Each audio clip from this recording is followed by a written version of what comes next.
Hello students, देखो इस video में जो है हम क्वांटाइजेशन ऑफ चार्ज को स्टडी करेंगे। ठीक है, तो देखो जो मेंशन है उसको हम समझा रहे हैं।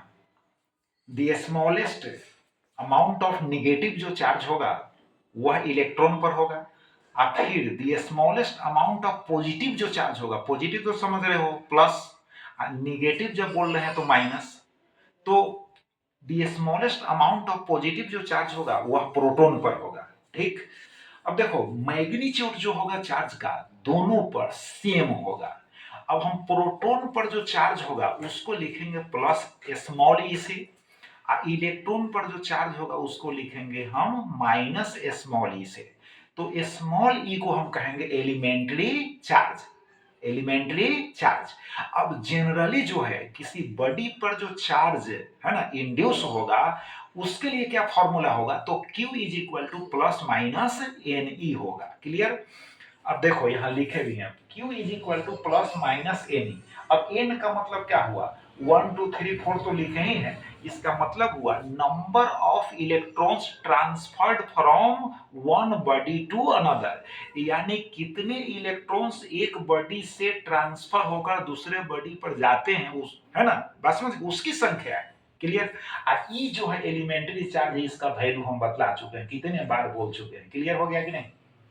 अब एक बात और याद रखो, अगर टू बॉडीज को जब हम रब करते हैं, है ना, तो दोनों चार्ज हो जाते हैं। तो जो बॉडी इलेक्ट्रॉन्स को रिमूव करता है वह पॉजिटिवली चार्ज कहलाता है, और जो बॉडी इलेक्ट्रॉन्स को रिसीव करता है, गेन करता है, वह नेगेटिवली चार्ज कहलाता है।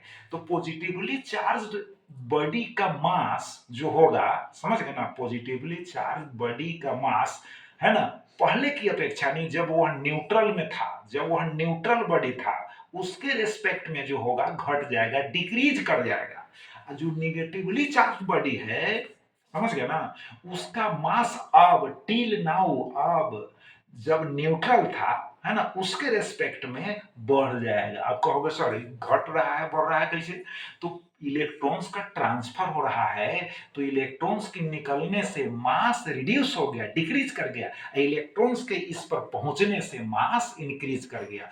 तो क्वेश्चन में, अगर ऑब्जेक्टिव क्वेश्चन में स्पेशली आता है कि कोई चार्ज बॉडी है तो उसका mass will increase, will decrease, will increase और डिक्रीज, है ना, तो कौन सा ऑप्शन तीनों में से सही होगा, विल इंक्रीज और डिक्रीज।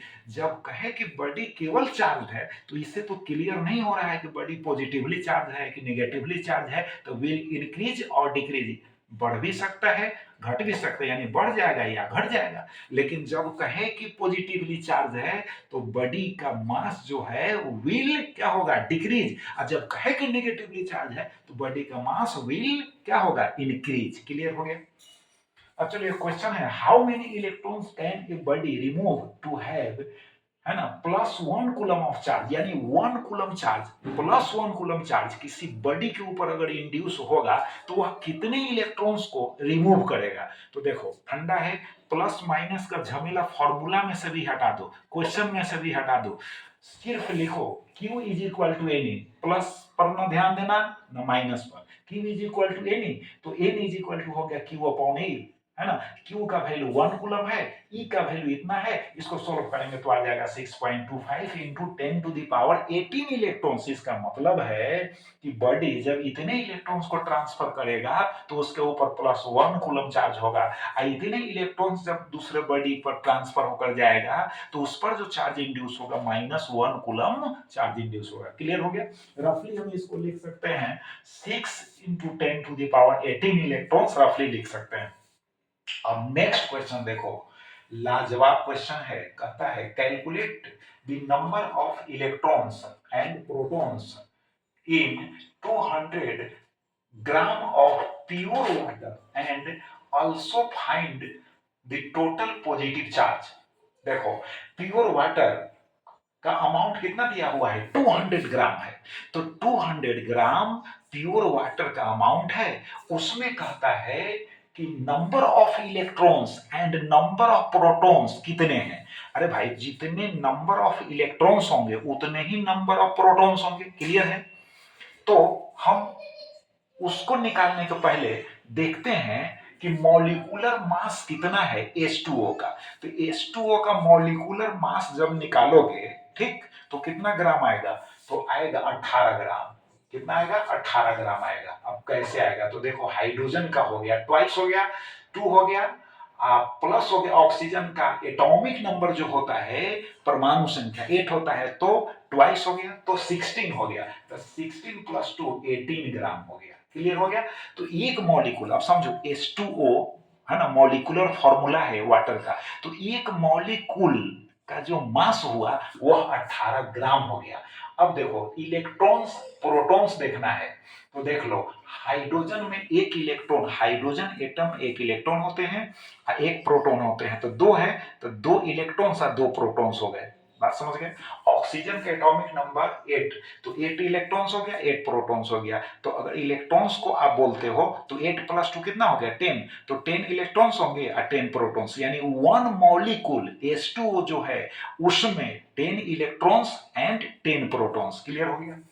अब चलो, one molecule of H2O contains 10 electrons and 10 protons. Clear है? अब number of molecules in 18 gram H2O, क्योंकि H2O का मॉलिक्यूलर जो मास है 18 ग्राम है, तो याद रखना, जितना मॉलिक्यूलर मास होगा किसी भी कंपाउंड का, जितना मॉलिक्यूलर मास होगा, ठीक, उसमें एवोगाड्रो नंबर के बराबर मॉलिक्यूल्स होंगे। इसको याद रखना।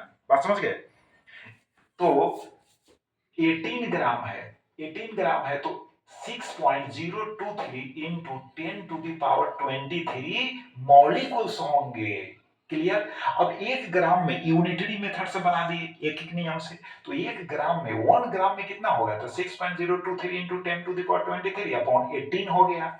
अब कितना अमाउंट दिया हुआ है? 200 ग्राम है प्योर वाटर, तो 200 में कितना होगा? 200 से मल्टीप्लाई कर दिए, तो इतना जो निकला यह मॉलिक्यूल्स का नंबर हो गया, यानी अणुओं की संख्या हो गई। अब है कि as one molecule contains 10 electrons और 10 प्रोटॉन्स, 10 इलेक्ट्रॉन्स है या 10 प्रोटॉन्स है।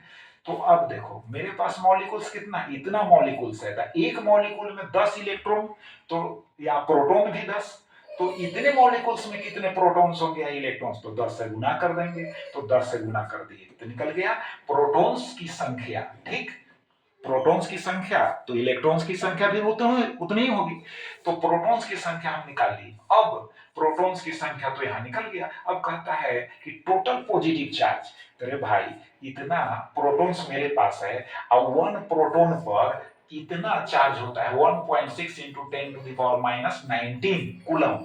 तो टोटल जो चार्ज होगा, तो मॉलिक्यूल्स की संख्या में इतना से गुना कर देंगे, तो टोटल चार्ज यहां पर है ना, इसको सोल्व करने के बाद आएगा।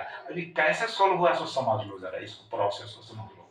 यहाँ 23 है, ठीक है, 200 है, यहाँ 10 है, ये भी समझ में आ रहा है। क्लियर है?